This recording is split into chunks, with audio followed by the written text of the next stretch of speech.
Hello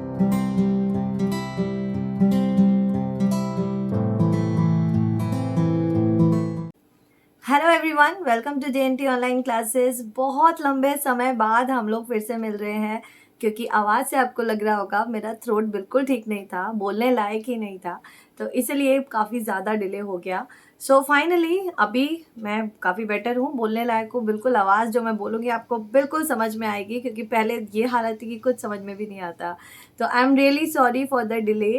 तो चलिए start करते हैं आज की वीडियो। और आज की जो वीडियो है ना, this is the most awaited video. मतलब यार, मेरा कमेंट सेक्शन पूरा भरा पड़ा है सिर्फ एक क्वेश्चन से, और वो क्या है, मैम हम बच्चों को क्वेश्चन आंसर कैसे याद कराएं, उन्हें बिल्कुल पढ़ना नहीं आ रहा, हम उन्हें कैसे सिखाएं, उन्हें रीडिंग कैसे कराएं। बच्चा फर्स्ट में है, सेकंड में है, थर्ड में है, फोर्थ में है, रीडिंग नहीं कर पा रहा, क्वेश्चन आंसर लर्न नहीं कर पा रहा, एग्जाम्स आ रहे हैं, बहुत प्रेशर है पेरेंट्स के ऊपर, राइट।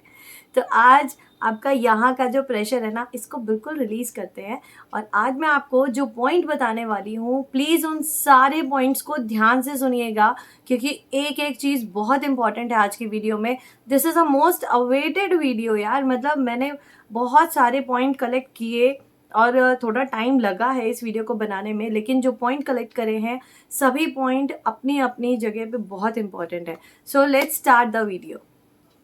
तो आज की जो वीडियो है ये 2 सेशन में होने वाली है। पहले है हमारी कन्वर्सेशन, जो मैं आपके साथ सारी चीज़ें डिस्कस करने वाली हूँ।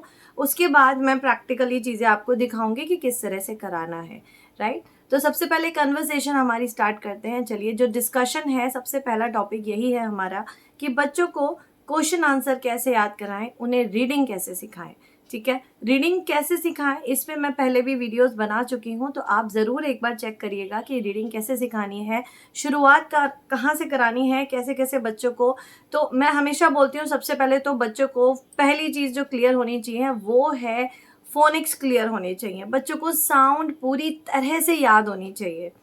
दूसरी चीज़ जो बच्चों को क्लियर होनी चाहिए वो है CVC words, CV words, blends, ये सारी चीज़ें, ये सब चीज़ें मैं अपनी वीडियोस में डिस्कस कर चुकी हूँ। प्लीज़ आप एक बार ज़रूर देखिएगा।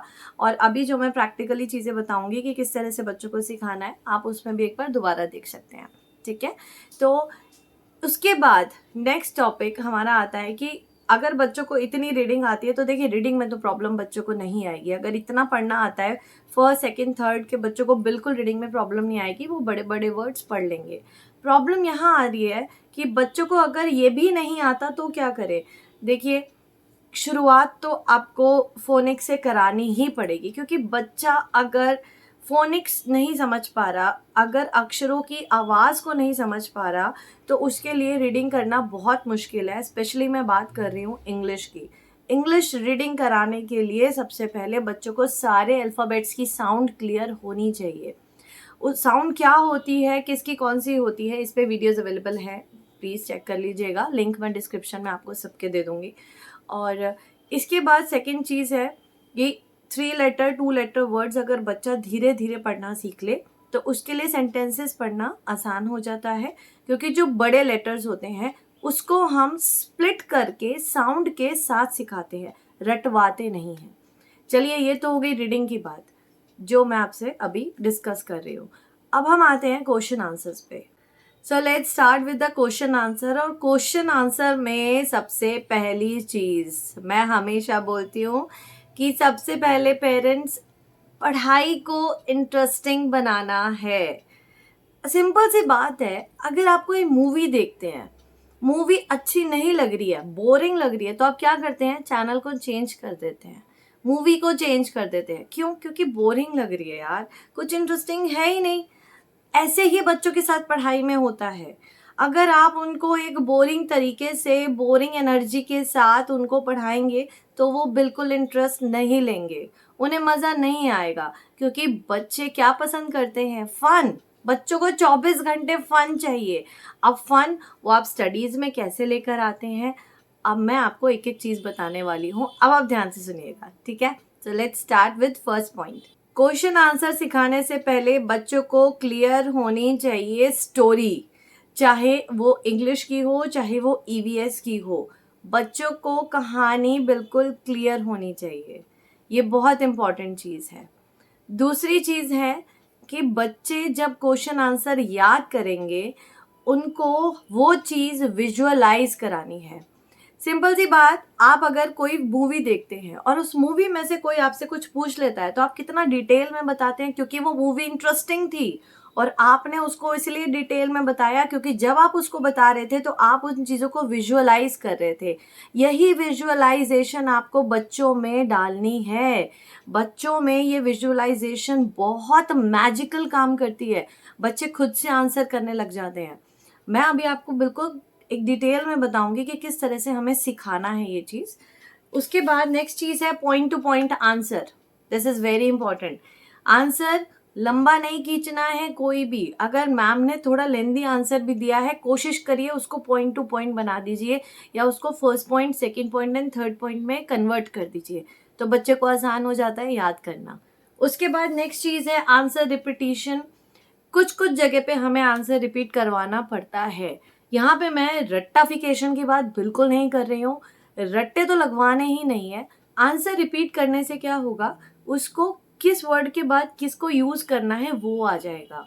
बेसिकली होता क्या है कि जब बच्चा ये जानता है कि मुझे आंसर बनाना कैसे है, आंसर को बिल्डअप कैसे करना है वो जानता है, वो तो कर लेते हैं, लेकिन हर बच्चा ये नहीं जानता कि मुझे आंसर बना के कैसे लिखना है, क्योंकि उसमें बहुत सारी चीज़ें होती है। ग्रामेटिकल पोर्शन करेक्ट होना चाहिए, टेंसेस क्लियर होने चाहिए, तो बच्चों को ये इनिशियली नहीं आते हैं। और कुछ घर का एनवायरनमेंट ऐसा होता है कि हम बहुत रेगुलरली बच्चों से इंग्लिश में कन्वर्सेशन नहीं करते हैं। जहाँ जो बच्चे करते हैं वो आसानी से आंसर को बना लेते हैं, बट जहाँ नहीं होती है वहाँ पे बच्चों को दिक्कत आती है, तो इसलिए हमें आंसर रिपीटिशन टेक्निक उन्हें सिखानी पड़ती है। उसके बाद है try to make answer yourself, और वो तो मैं बता ही चुकी हूँ कि बच्चे आंसर खुद से बनाए तो वो ज़्यादा बेहतर है। उसके बाद है कि बच्चों को पहले आंसर की मेन समरी आप समझा दें, बहुत ही अच्छे से वो समरी समझ जाएंगे तो उनके लिए लिखना आसान हो जाता है। तो अब मैं आपको पूरी टेक्निक बताती हूँ कि किस तरह से बच्चों को कराना है। मैंने पूरा एक ईवीएस का चैप्टर लिया हुआ है सेकंड क्लास का। ये टेक्निक चाहे क्लास फर्स्ट हो, सेकंड हो, थर्ड हो, तीनों में चलने वाली है। तो चलिए स्टार्ट करते हैं अब थ्योरी पे। तो चलिए स्टार्ट करते हैं थ्योरी, और अब मैं आपको बिल्कुल सारी चीज़ प्रैक्टिकली बताने वाली हूँ कि किस तरह से बच्चों को कराना है। ये है ईवीएस का चैप्टर और ये सेकंड क्लास के लिए है, और आप देख सकते हैं काफ़ी लेंदी ये चैप्टर है। ये सब चीज़ बच्चों को यहाँ पे रीडिंग करनी है इसके अंदर, और प्रॉब्लम ये आ रही है कि बच्चों को रीडिंग कैसे कराएं, राइट। तो सबसे पहले जो चीज़ें क्लियर होनी चाहिए वो मैंने आपको प्रीवियस क्लासेस में भी कई बार बताया और अभी भी फिर से मैं बता रही हूँ कि बच्चों को पहले तो ए, ब, क, ड, ए, फ, ग, ह इस तरह से साउंड क्लियर होनी चाहिए सारी।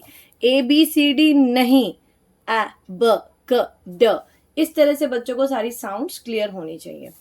उसके बाद नेक्स्ट स्टेप आता है कि बच्चों को क्लियर कराने हैं CV words and CVC words. ये क्या है, जो 2 लेटर होते हैं, इ, फ, if, eat, it, at, eight.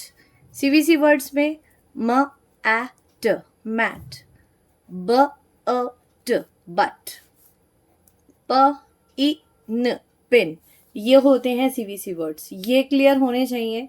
उसके बाद है नेक्स्ट, बच्चों को अब यहाँ पे ब्लेंड्स भी आने चाहिए। जैसे मुझे लिखना है फ्रेम, तो फ, र, फ्र, एम, फ्रेम, ठीक है।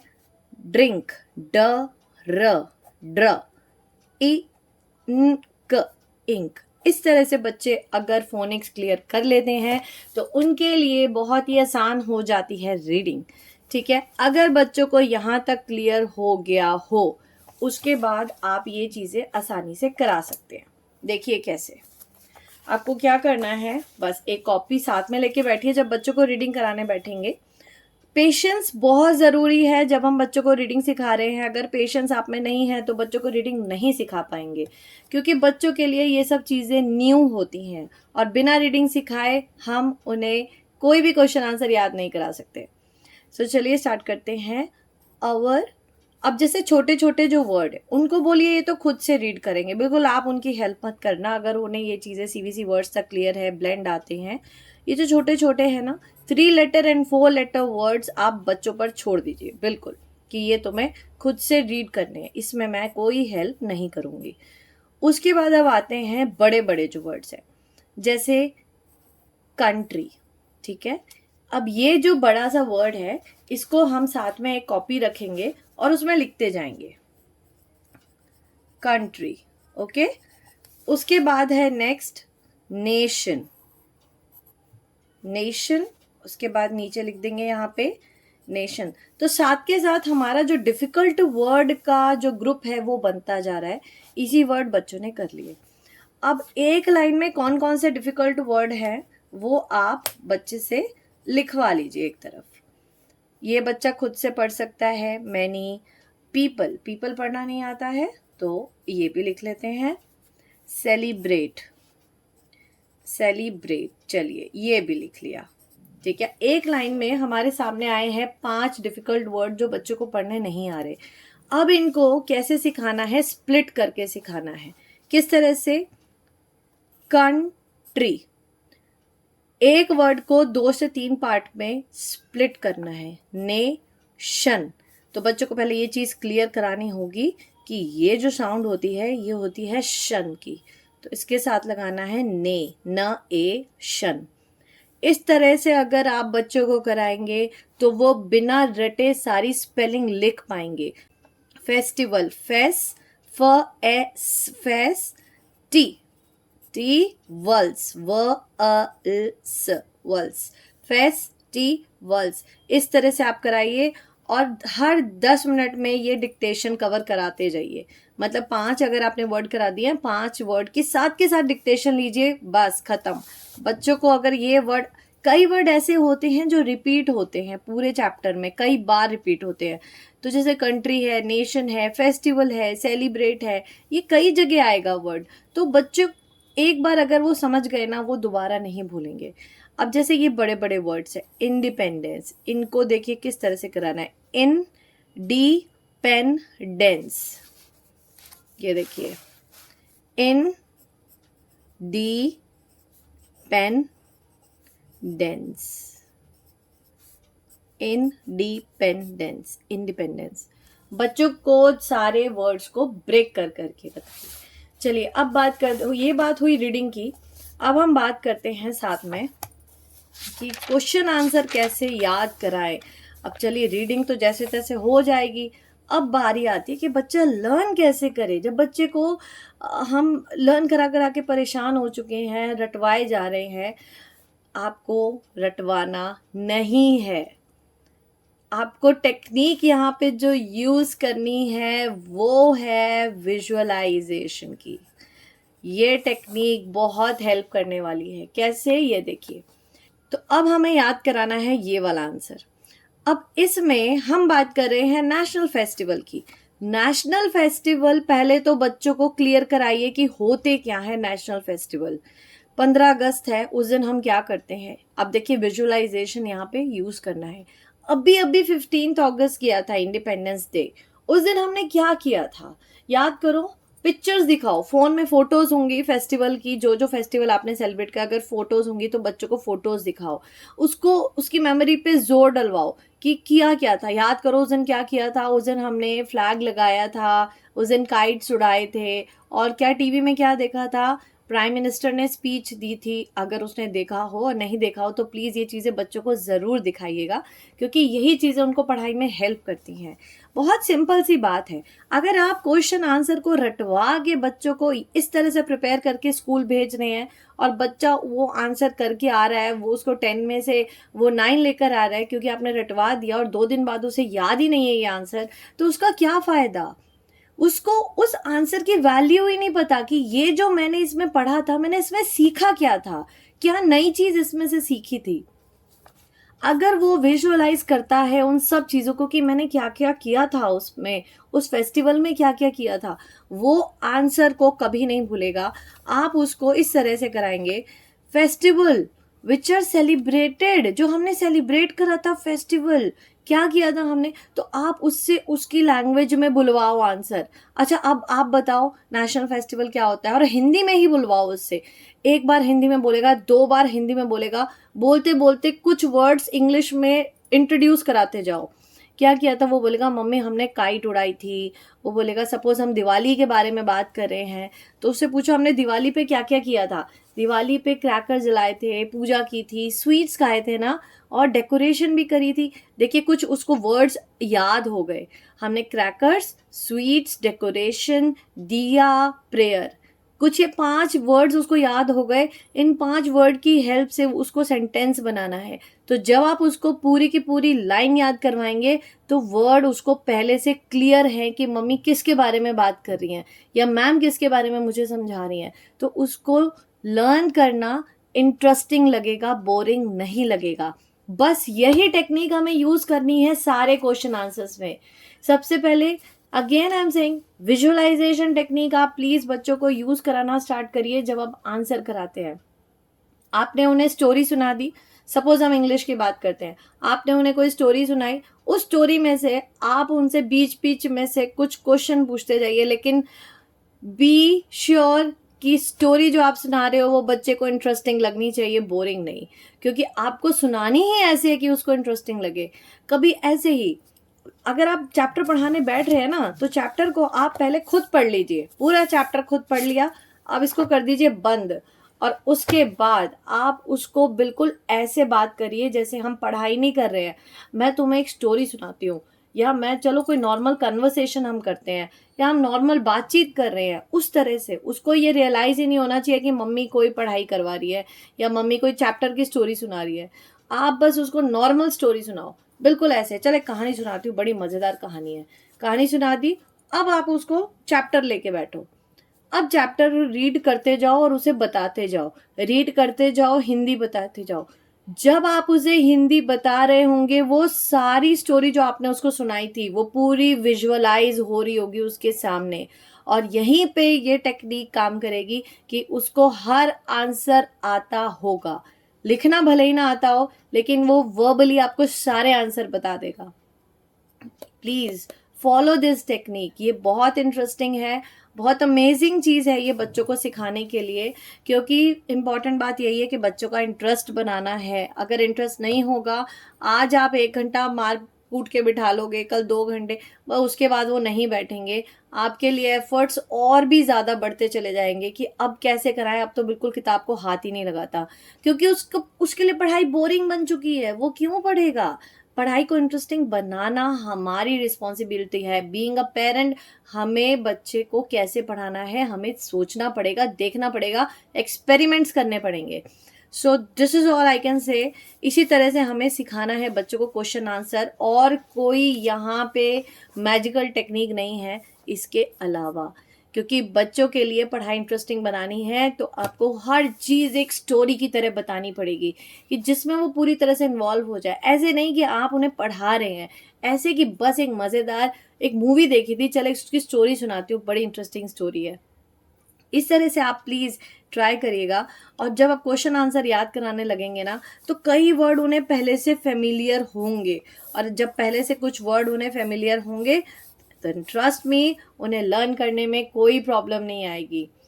अब चाहे देखिए, कहानी सुनाना सबको आता है, सारे पेरेंट्स को आता है, ठीक है। और मम्मा में तो, मम्मी जो होती है ना, उनमें तो ये खूबी शुरू से ही होती है कहानी सुनाने की। तो आप बहुत अच्छे से कहानी सुना पाएंगे डेफिनेटली, आई एम श्योर, अपने बच्चों को। और उसी स्टोरी से बस वो स्टोरी सुनाई। पहली टेक्निक क्या करनी है, फर्स्ट स्टेप, आपको खुद से चैप्टर पढ़ना है और बच्चों को कहानी सुना देनी है। ओके, सेकेंड टेक्निक क्या करनी है, सेकेंड स्टेप क्या करना है आपको। अब सेकेंड स्टेप में आपको इस तरह से बुक खोलनी है और एक एक लाइन पढ़ पढ़ के उसको बताते रहना है।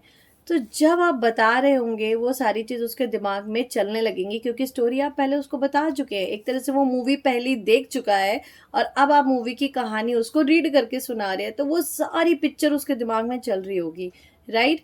और ये देख लीजिए कि अगर मैंने ये पैराग्राफ पढ़ाया है, थर्ड स्टेप बता रही हूँ, अगर ये पैराग्राफ पढ़ाया है तो इस पैराग्राफ में कौन सा क्वेश्चन बिल्डअप हो रहा है, या कौन सा क्वेश्चन ऐसा है जो इस पैराग्राफ से रिलेटेड है, तो बस उस क्वेश्चन को आपको साथ के साथ याद कराना है और यहाँ पे उसका आंसर लिख देना है, बस। है ना सिंपल टेक्निक। कहीं भी बुक के साइड में कहीं भी आप उसका आंसर वहीं के वहीं लिख दीजिए और वहीं के वहीं बच्चे को याद करा दीजिए। उसको इतना लंबा चौड़ा इतना ये सब कराने की ज़रूरत ही नहीं है। बहुत मज़े से बच्चा याद करेगा। बहुत इंटरेस्टिंग टेक्निक है। आई होप आपको ये टेक्निक अच्छी लगी हो। आप प्लीज़ इसको एक बार फॉलो करके देखिएगा, बच्चा डेफिनेटली लर्न करेगा। और रही बात रीडिंग की, उसके लिए मैंने आपको सारे स्टेप बताए। प्लीज़ उन स्टेप को आप फॉलो किए बिना बच्चों को रीडिंग नहीं सिखा पाएंगे। आपको बच्चों को साउंड क्लियर करानी पड़ेगी, सारे फोनिक्स क्लियर कराने बहुत ज़रूरी हैं। उसके बाद पूरी पेशेंस के साथ सिर्फ 1 महीना एफर्ट करिए, उसको रीडिंग आ जाएगी। जिस तरह से मैंने बताई है आप करके देखिए। छोटे छोटे वर्ड्स को उन्हें खुद पढ़ने दीजिए। जो बड़े बड़े वर्ड्स हैं उनको साथ के साथ एक डिक्टेशन की तरह आप उनको लिखवाते जाइए और उनको बोलते जाइए, ताकि वो साथ के साथ डिक्टेशन देते जाएं और उन्हें बिल्कुल क्लियर हो जाए। रटवाने की बिल्कुल ज़रूरत नहीं है। कोई भी ना कोई क्वेश्चन ना कोई वर्ड, हमें कोई भी चीज़ रटवानी नहीं है। रटवाने का मतलब होता है कि आंख बंद करके किसी चीज़ के पीछे चलना। और बच्चों को ये चीज़ हमें कभी नहीं सिखानी कि बेटा बस आंख बंद करो और पीछे चल पड़ो। नहीं, यूज़ योर ओन माइंड कि हमें क्या किस जो कैसे पढ़ना है। तो ये चीज़ें आपको बच्चों को ज़रूर सिखानी है। सो आई होप आपके सारे डाउट्स क्लियर हो गए। मैं और ज़्यादा वीडियो लंबी नहीं करना चाहती, ये मोस्ट अवेटेड वीडियो थी। तो जो मुझे मेन चीज़ें समझ में आ पाई वो मैंने आपके साथ शेयर करी। आई होप आपको सारे डाउट्स क्लियर हो गए होंगे। सो इसी के साथ मैं करती हूँ इस वीडियो का एंड। अभी भी कोई डाउट हो तो please drop comment in comment box. So please ज़रूर मुझे कमेंट करके बताइएगा वीडियो कैसी लगी, और कोई भी प्रॉब्लम हो तो वो भी डिस्कस ज़रूर करेंगे हम। तो मिलूंगी मैं आपसे नेक्स्ट वीडियो में। Till then good bye.